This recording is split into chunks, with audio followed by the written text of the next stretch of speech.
Check it out! Doesn't this scarecrow look just like you? I spent ages observing just to get it right.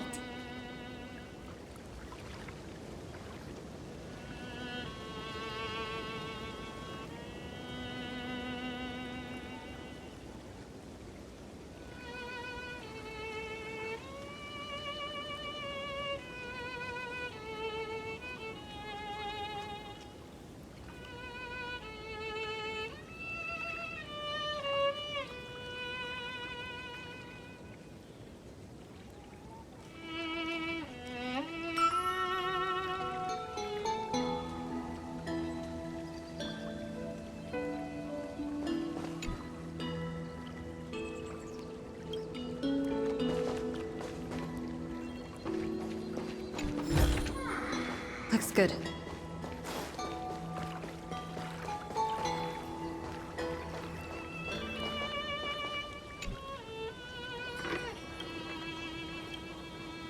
Soft and snuggy baby seal, splishing and splashing about. All chubby and pudgy. They're just too cute.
Gotcha!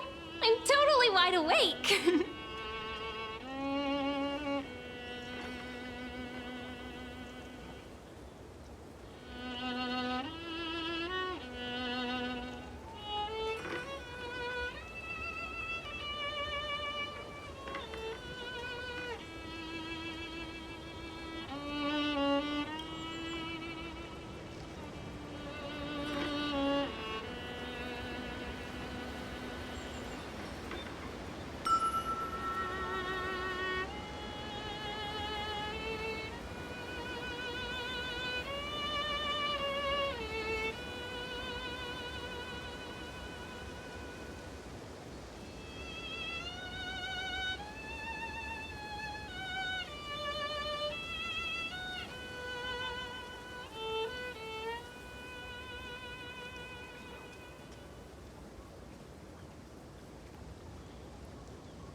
You like the view here?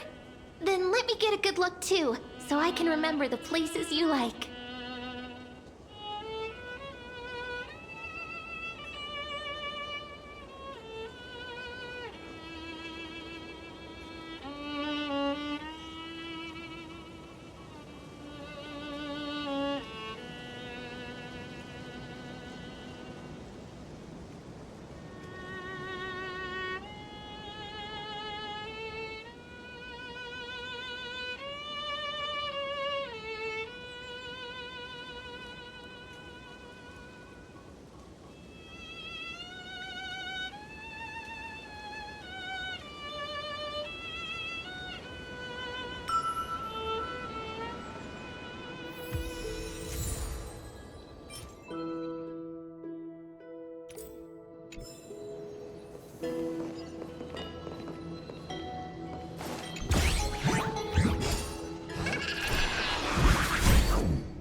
Is that all?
Who would win?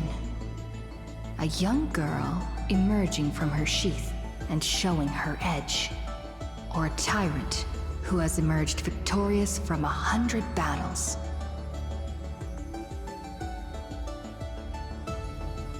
The Black and White Legion squared off on the battlefield, golden and crimson blood converging into a coursing river. The leader herself actually dares to step forth and face peril? The tyrant charged toward the exposed gap in the king's flank, and instantly fell into a trap of raging flames and iron rain. On the board, the king too is but a chess piece. If the king does not lead, how would any dare to follow? She lifted the king of the crystal pieces high, as though proclaiming the ascension of a new king. Who would win? The holy city that stood for 1,000 years? Or the foreign city-states invading from 1,000 miles away? Hollow hatred ignited the flames of war. The besieged walls of Dawn tottered. Only a miracle can save us now. The cowardly elders barred themselves behind closed doors, while the trembling citizenry knelt and prayed. There is no need to panic. The miracle is already here. Under the banners dancing like waves, the burning crown shone bright as the wailing constellations. Who would win? The general who saved the city, or the high and mighty with their privileged authority? The guillotine fell, severing the elder's life. The whispers dissipated, and the scales of victory tipped.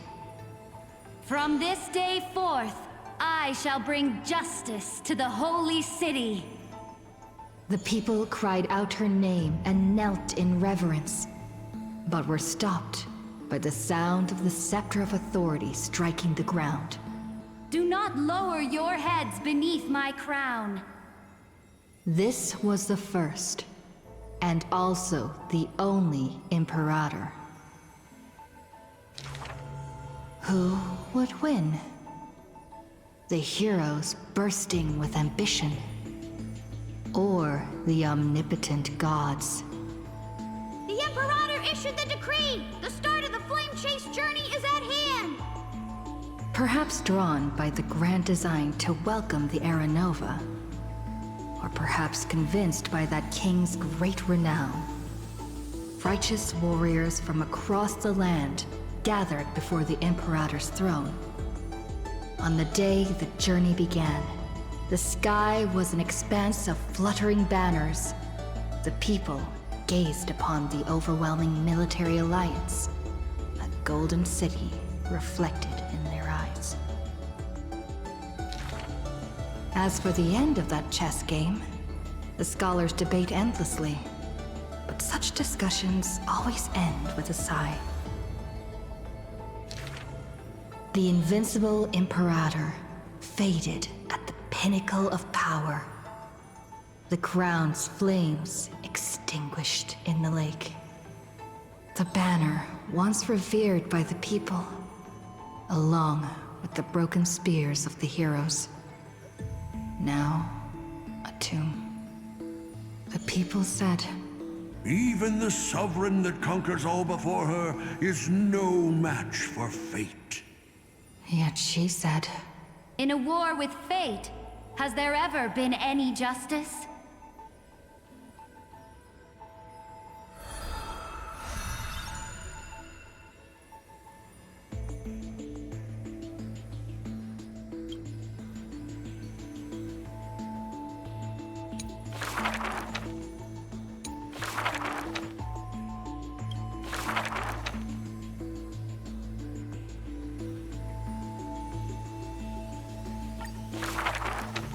the gates of the Temple of the Three Fates gently open on the day of prayer. And the crowd crouched, whispering like the tide. The priests of Yanis listen to the prophecies. The unwavering axis of the scales of Talantin maintains balance, and only Orynyx remains silent. Mother, teach me how to answer prayers. The Titan tasked with time is as perplexed as a child. Don't be scared. Please don't be afraid. A familiar voice rings out. Listen carefully. The future they want is in the past. Like the first light of the morning star. Really? In the past? The child sank into a peaceful slumber of recollection, whispering revelations in their sleep. Until the masses crying out amidst the flames of war were swept away by the sounds of sharp swords locking. The fires of ambition incinerating the law. Mother, usurper, assassinate the divine body. Memories are tightly entangled by nightmares, with nowhere to run. Don't be scared. Please don't be afraid. An unfamiliar voice rings out. Go to sleep. The ending they want is yet to be born. Like the warm glow of the setting sun. Really? Not here yet? The child continues to sleep, waiting for the next waking dream. And when they opened their eyes, 2 of the 3 fates who once received offerings had already faded from the pages of history. Mother, I'm already all alone. The child let out a helpless cry. Don't be scared. Please don't be afraid. A familiar voice rings out in the mirror. Just wait. The stars that illuminate the night will visit in the end. Like gentle moonlight. The gates of the Temple of the Three Fates now close tight. People no longer pray to a Titan who cannot touch the world. Within the inescapable dreamscape, the flower stems nourished by the black tide serve as a swaddling embrace, drowning the young child's soul. Mother, help me leave this place. But this time, they didn't receive a response. Only long years of yearning and pain. Like the silence of the Evernight. Days and nights passed. The years turned. Dust covers the glory of the past. The priests have forgotten this Titan. Waiting. Hate waiting. They watched over the slumbering sprite, gazing at the dull mirror. But a fleeting mirage flickers in the mirror. The shining stars and the lights of the home. And a strange yet familiar voice. Wake up! Our familiar old friends have already arrived. Like the newborn dawn.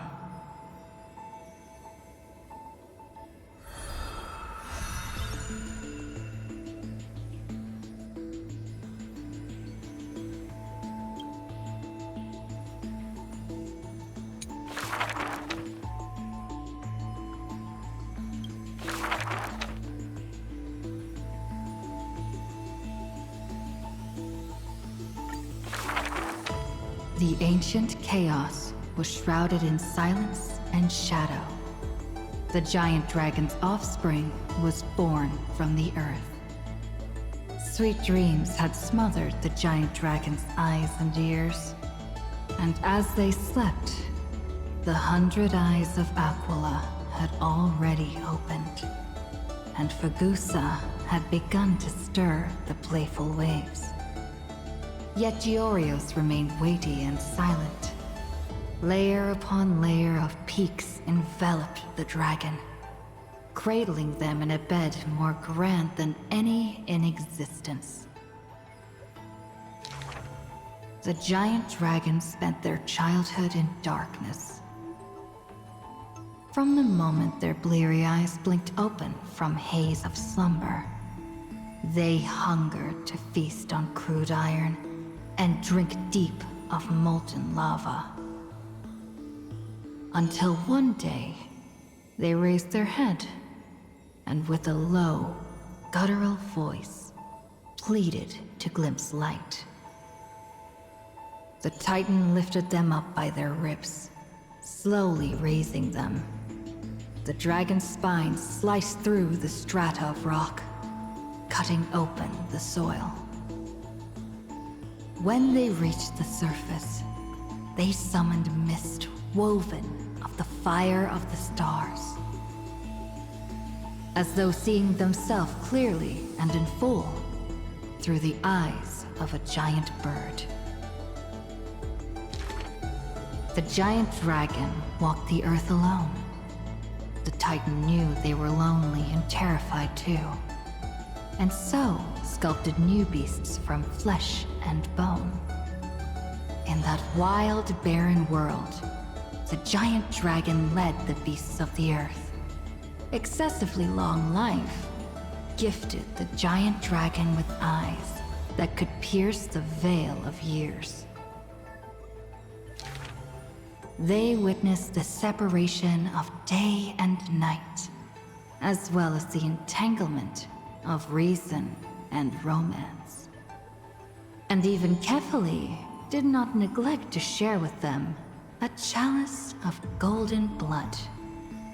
The ocean teased, saying, even should the earth sink utterly, they would not rot.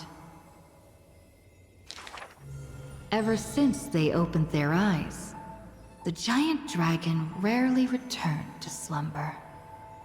And thusly, that mesmerizing dream that occasionally burst forth at night etched a trace on their memory. The gods they were familiar with were in this dream, and they were as immense and imposing as ever, yet had lost their freedom. Just what manner of magnificent pathstrider could imprison the Titan's mere reflections? The giant dragon dreamed also of their own path, that great breath from the heavens, or perhaps from beyond even the heavens. They dreamed of silver shards amongst the stars, reflecting the form of another giant dragon. That great cerulean dragon approached Amphorius, the distant whispers roiling, becoming a roar engraved on the earth. They recognized the meaning in that low roar. Its name, permanence.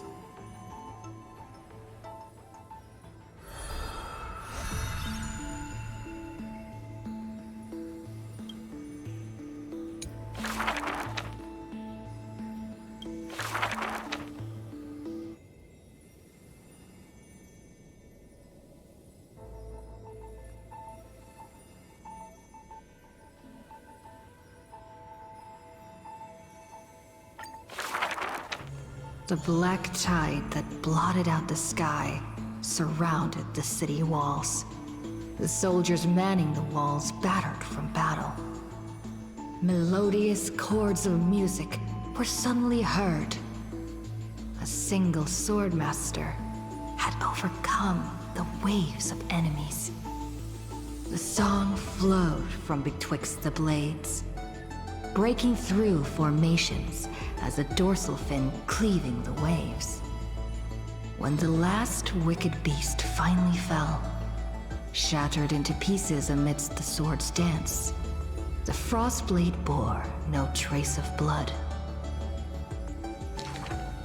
The legions of heroes under my command are as vast as the sea, yet lack a formidable sword banner. The commander extended a hand, inviting the musician to join. Should a fish separated from its school glimpse a faint glow, it will swim toward the light. The swordmaster clasped the commander's hand, as though gently grasping the hilt of a keen blade. When the spray of her waves extinguished the fires of war from the holy city, a golden name was engraved upon the stone pillars. The former commander burned the crown to become king.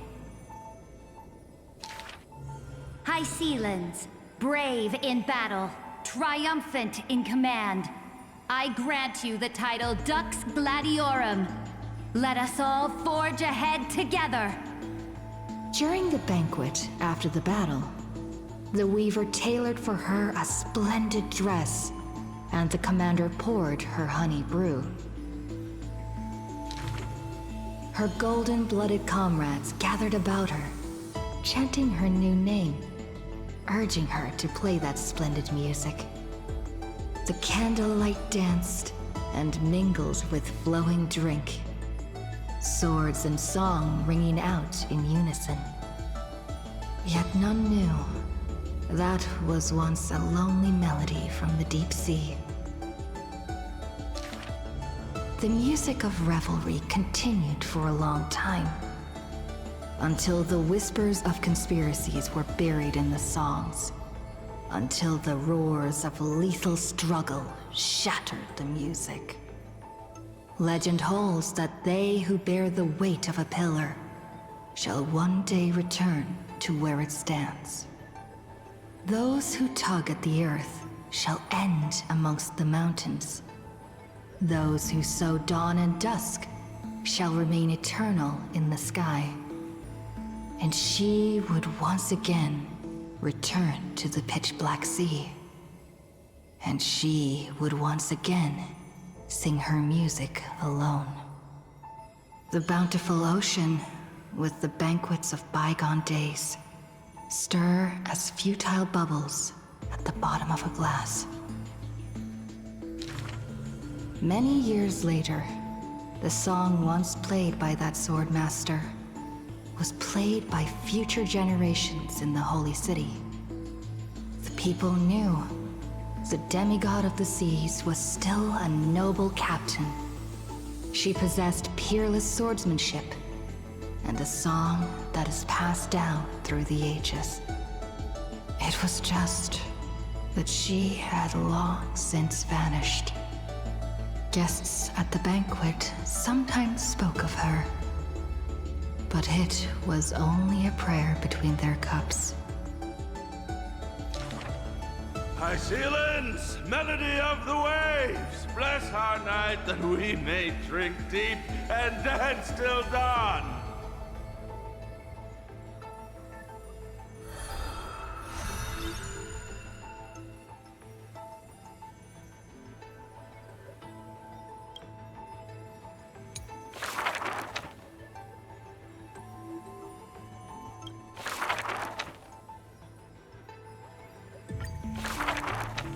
On that day, the dawn promised by the Skyfather shattered in haste. As the black tide surged, breaking through the walls with relentless grace. In a quaint yet exquisite courtyard, two bitter foes meet at journey's end. Their fates entwined in fate's regard. With no escape, no road behind, they trade a weary smile in kind. Together, they gaze at the heavens of fire. If I can ever see the faint light again and stay alive. Then, Outlander Nemesis, you I will forgive.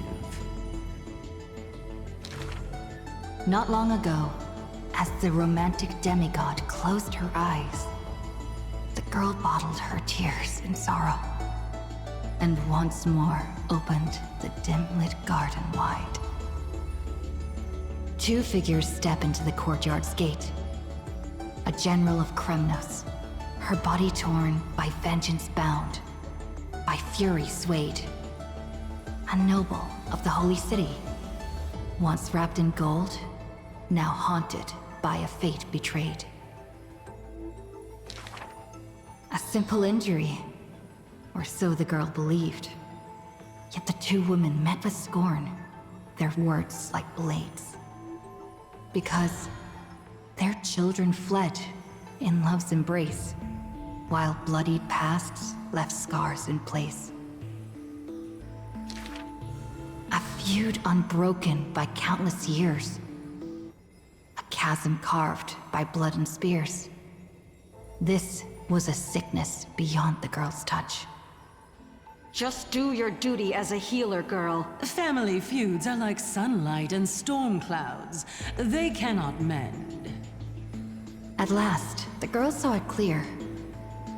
The courtyard's birth in days of yore was born to mend the rift of dusk and dawn. Then I will make every effort to have you cast aside your difference in this faint light.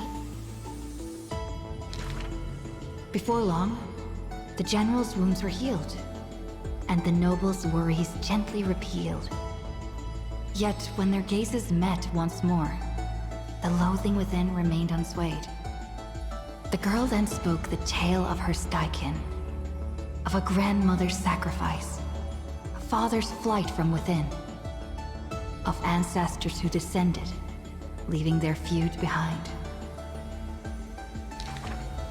Their hands in hers, she held them tight, yet flames of hatred burned too bright. She did not waver or despair. She just smiled and gazed upon the sky. I will use my own fate to prove to you. The courtyard, once bright, lay steeped in night. Hanging blossoms and wind chimes, all swallowed by the black tide. The general raised her spear, for the noble's sake, while the noble whispered prayers for the general, gentle as a lake. If I can ever see the faint light again and stay alive. Then, Outlander Nemesis, you I will forgive. The death they awaited never came.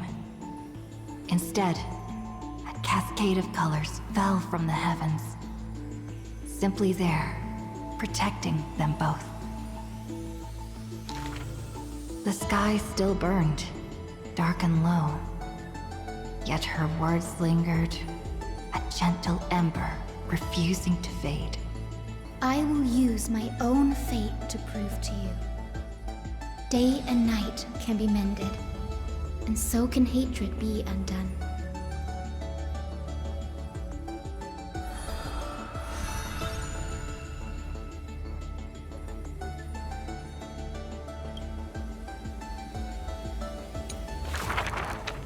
Sky Castrum, its ruins, like a blind and weary eye, gazes upon the earth in its dying sight. Alone, the girl remained upon the battlefield.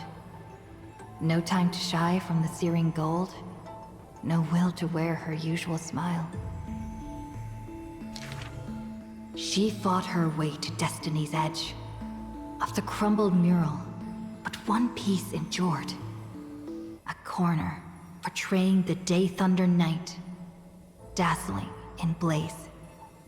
She placed her hand upon the mural. Pain seared through skin and bone as the picture claimed her within its lines. Nothing is mightier than the sky. It holds countless wonders within its clouds, and each opening and closing of the eyes brings dawn and dusk.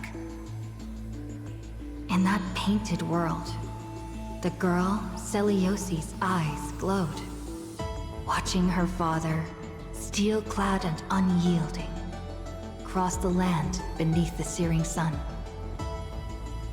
But the girl known as Hyacinth recalled her father's fragile light in the dark, the journeys into lands unknown, marked by endless sunlit days and restless winds. The sky is the gentlest of all.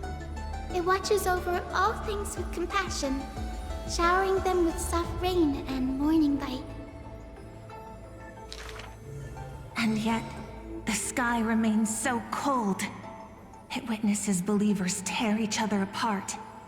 And still, it cowardly flees from all responsibility. Within the frame of that image, the one called Celiosi bore fury in her gaze, her golden blood trailing as she turned from home, sharpening arrowheads beneath the wide and barren sky. Hyacinth remembered her grandmother's song. She recalled her prayer to Aquila before her grandmother's journey, and how bitterness followed her to an unknown land. But the sky is so lonely too. Forever distant from the world beneath. It watches every sorrow, unable to intervene. No. The sky must be merciless. It must scorch the wicked, temper the fragile, and pass divine judgment upon all human wickedness. Within the mural, the girl named Celiosi became the divine eye, gazing down without mercy, a titan passing judgment upon her own kind. But in memories deep, Hyacinth heard their call. The golden threads that shielded all, the burning sun, vast and unyielding, carrying the weight of all the world had known. No, the sky must not forsake kindness. Through its boundless embrace, it carries the core flame of hope for humanity. The sky, it's so dark, so cold. In the depths of memory, the girl named Celiosi pulls her knees to her chest and trembles. Then please, come sit in my courtyard. A gentle ray of light seeped through. The celestial mural now fused anew. Once more, the land knows favor and boons. The girl who has now become the sky takes the hand of the girl who once was. I want to tell you the secret of the sky's greatness. Whenever the anguished earth looks to it, it always offers a smile in return.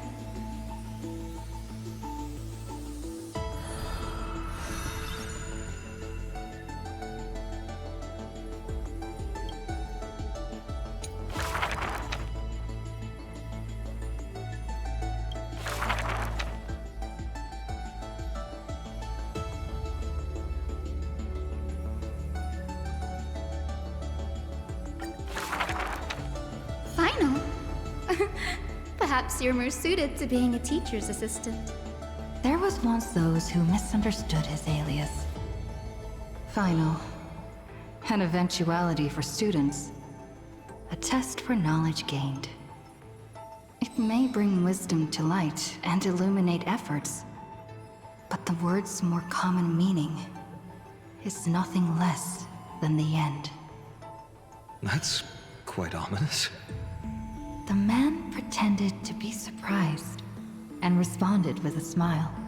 Though it does dovetail with our destiny. Laughter resounds. The man walks the land, leaving footprints filled with joy. Despite the weight of the past, he can always laugh it away. Those nearby glance at each other, unsure of how to respond. Perhaps I was just born easygoing. His explanation is just as carefree. Look at Mighty and Professor Anaxa. Boys all grow up into serious adults. But as long as I keep smiling, Akuma will always have an upbeat, shining young man. Though having said that, he too has quiet moments. Each time he gazed long toward the coming dawn, a smile remained fixed on his lips, paying no mind to anything else. His eyes were painted with the azure of the sky, gaze fixed on the Titan bearing the world. I was just imagining. He explained his own trance in a comment. Kefali too was once in mortal flesh and raiment. Now, when the man comes with sword in hand, there is no need to doubt he will swiftly win victory. But his smile is pure. Ever since the start of the journey, he is still called a youth in this story.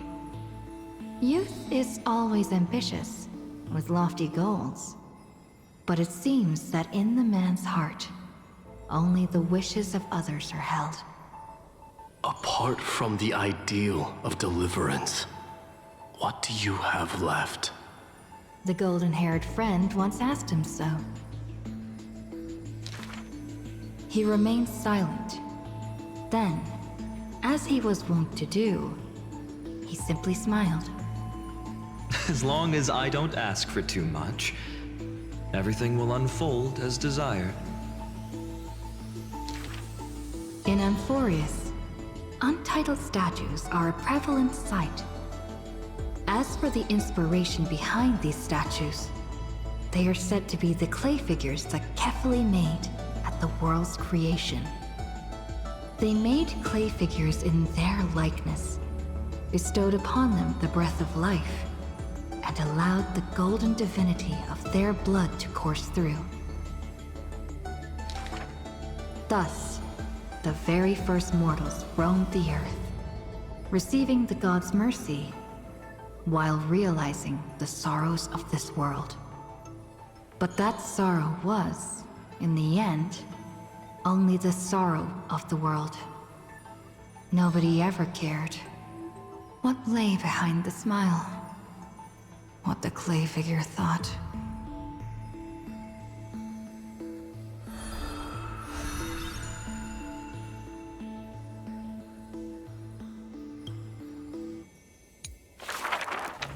The people likened him to the blazing sun, bringing to Amphorius a glorious dawn. And for his part, he embraced their expectations, being willing to become the perfect vessel.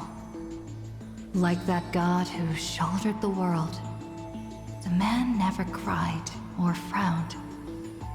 Yet, he is not proud of his resolve, for sometimes he even avoids the funerals of the departed, only out of fear that he cannot cry for those in pain. He once sought out emotions of sorrow and walked with the lowliest of people. Henceforth, your misfortune shall be my misfortune. Responsibly and diligently, he protected all for the people. living in dilapidated cottages, sitting on aged stools, subsisting on nuts and fruit, beset by hunger and cold. The people thanked him for his grace, like a hearth warming winter nights.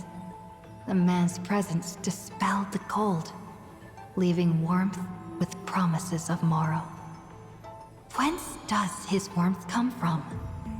None ask.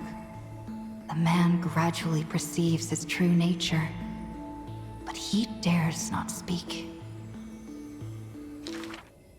Unable to bear the turmoil in his heart, the man set off on a journey once more. Then I shall go save what I can. He was a formidable warrior, invincible in battle. And when it was necessary to sacrifice for fellows, he could do so with ease, giving up everything without a show. Just as the ballad blown on the breeze says, losses are a constant on the flame chase journey. Indeed, sacrifices were not hard for him. Yet his misgivings grew with every tomorrow. Like a tear that cannot be shed, such a resolute willingness to let go comes only from the fact that in decisions, he is utterly unafraid to hurt himself. It is because you suffer that you are so much stronger than any ordinary person. There were also those who could understand him. Among them, the Crown Prince. But he smiled wryly in response. Perhaps everything was just human nature. Yet his misgivings never dissipated. This unknown man, in an unknown corner, from time to time, is swallowed by terror. Could it be that, unknowingly, path I walk is by no means the correct one? Fearing only that the greater the burden, the more the mistakes. The road trod by heroes need not be that beset by thorns.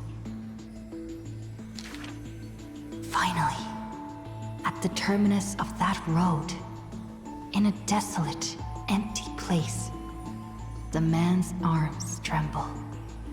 The power is beyond control, savaging all around it. This is the end of his road. But perhaps he had long foreseen it, but was doomed to be powerless to change it. I am willing to shoulder this world. That is no lie. But before the tears could flow, they were vaporized by the heat. His light blazed brighter than the sun, but beneath it, there was but cold destruction. The nameless hero, Kazlana. He had never loved himself. Why would he love this world?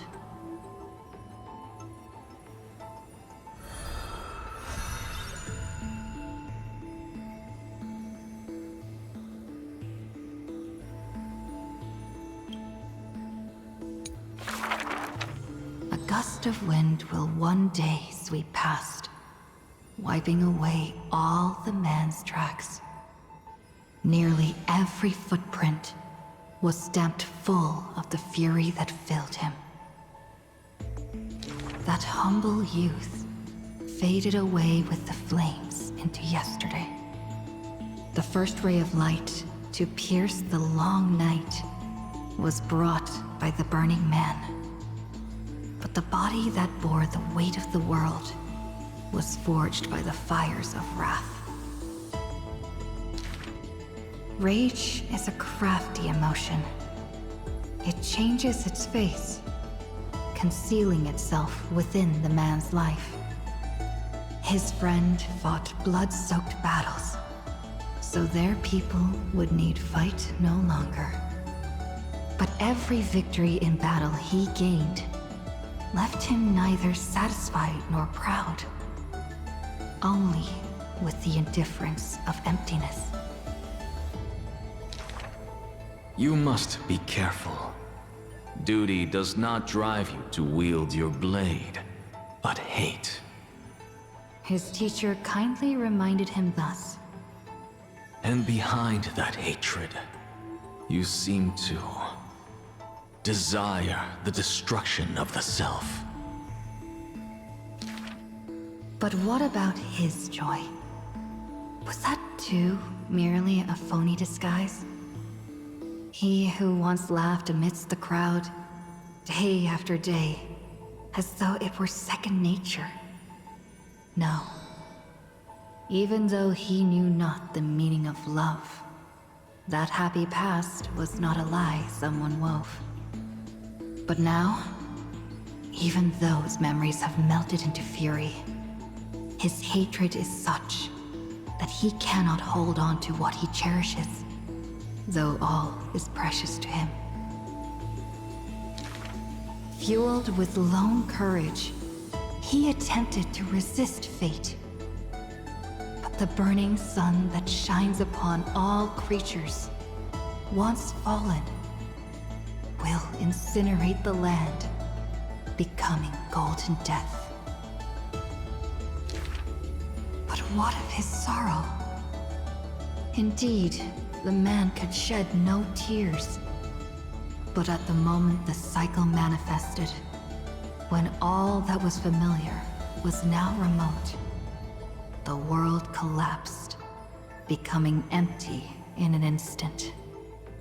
But the stabbing pain in the man's heart, was it but the residual warmth of his wraths? The truth no longer important. The man simply took another step forward. He wasn't willing to believe it, but was willing to acknowledge it. There is no need to question your heart. No need to crave victory. If I am born to be a vessel of sin, then I shall roar at evil, and together with it burn. In the endless cycles, there were some moments when the man felt everything dissolve like a dream. In that dream, he would awaken again and become once more the boy who loved to laugh. But were he to open his eyes, the fury would cast a shadow. He saw the creators choke his throat, gurgling and gasping, and in that boundless dream, he mistook them for his own jest. But their true forms were violent hatred, towards the creators, towards himself, a roaring inferno. The prophecy departed, and Furious was unable to usher in the dawn. What rises in the distance is not the morning sun, but a ball of all-devouring fire, setting the universe in conflagration, searing till the end of time.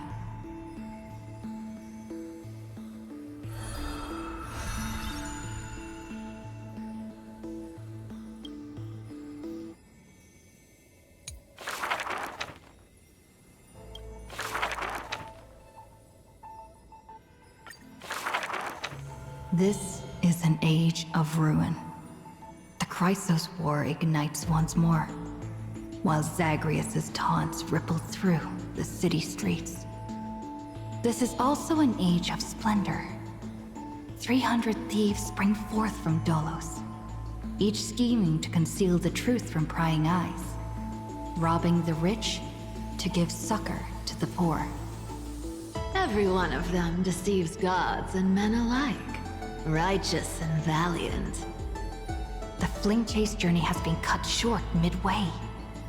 Yet the girl pounds her chest at the Gold Weaver, not afraid. The core flame of trickery is near. If now isn't the time to risk it all, then when? The prophecy reveals the Titan's trail. Golden threads bind the fleeing god of thieves.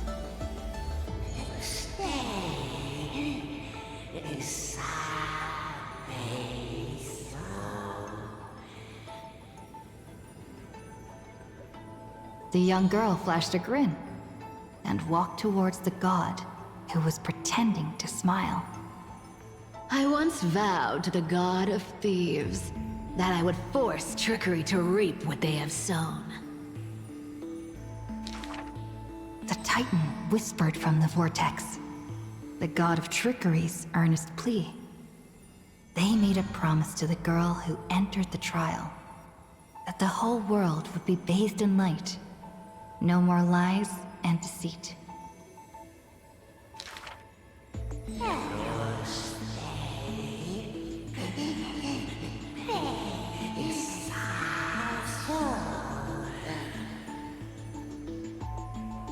The young girl recalled the hearth fire of her childhood.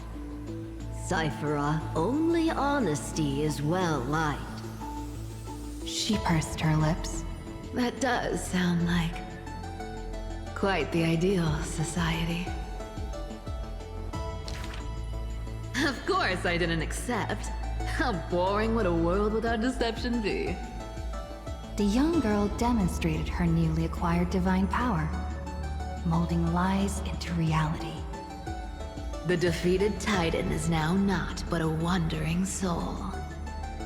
But somewhere far away, a purple spirit thief opened bleary eyes. They had forgotten their previous life as a Titan, and remembered only the girl's crafty message. Go! Collect treasure, you greedy little grape. Once you regain the memories of trickery from chests, then I will claim the reward for saving your life. In the days spent away from Akuma, the girl grew accustomed to traveling alone. In a certain city, she heard of a spirit thief. Rumors aplenty. I, Bartolo's master thief, shall take all you've labored to gain. So saying, the spirit thief steals the girl's coin pouch and fled without a trace. But a gust of wind brushed past, and the girl had already caught them. Running for it? Your life was saved by my trickery, you know. The old god and the new finally reunite. The two rivals who, from that moment on, became thieves and companions both. It's just that the spirit thief's companion was always scaring them. Hey, the fish in the River of Souls are starving, you know.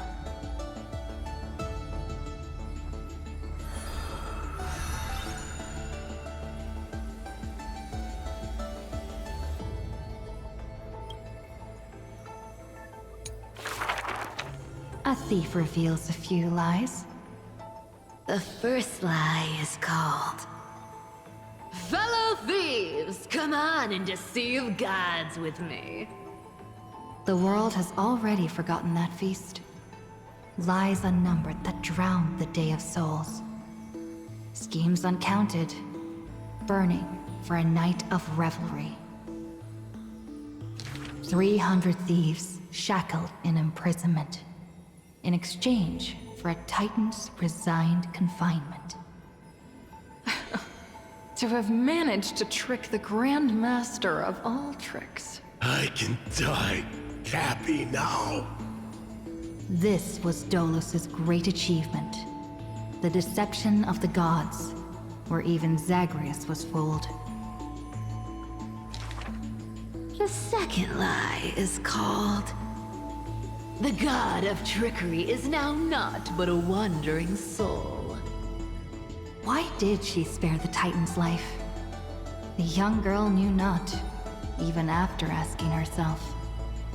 Was it greed for the treasure they promised? Or had she vaguely perceived their lonely fate? It's because you're every bit as despicable as I am. It's such a relief not having to deal with the noble.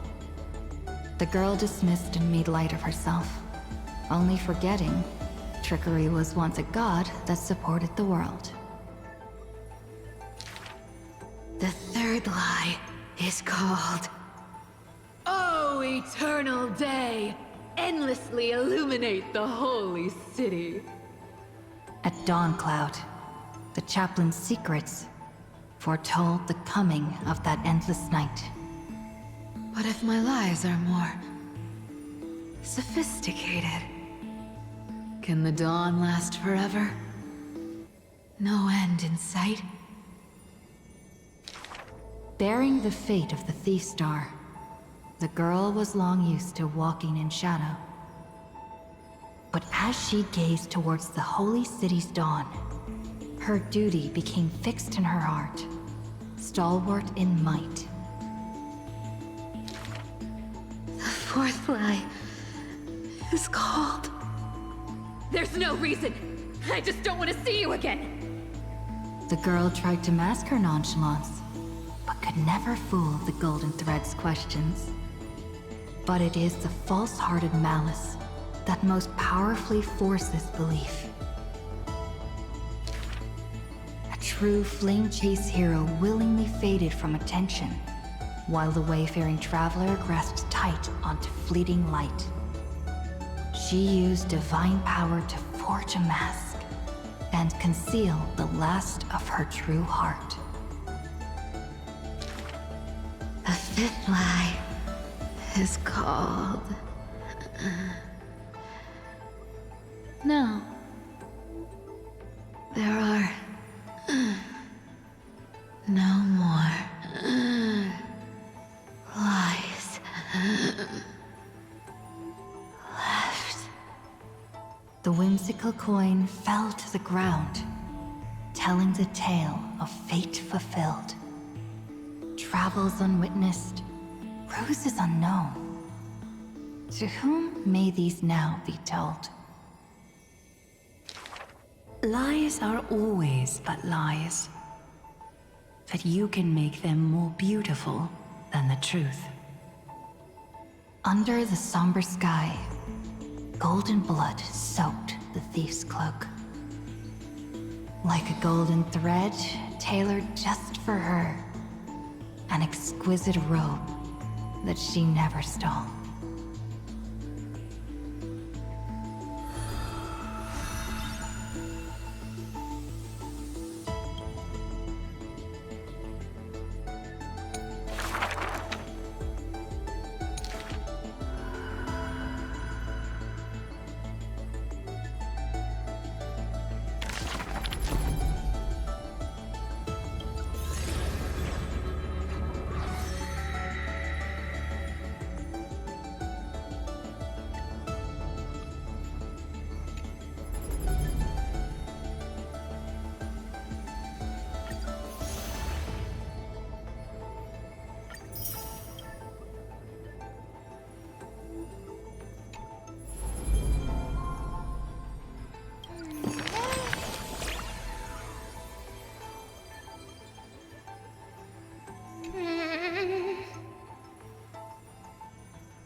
Mem.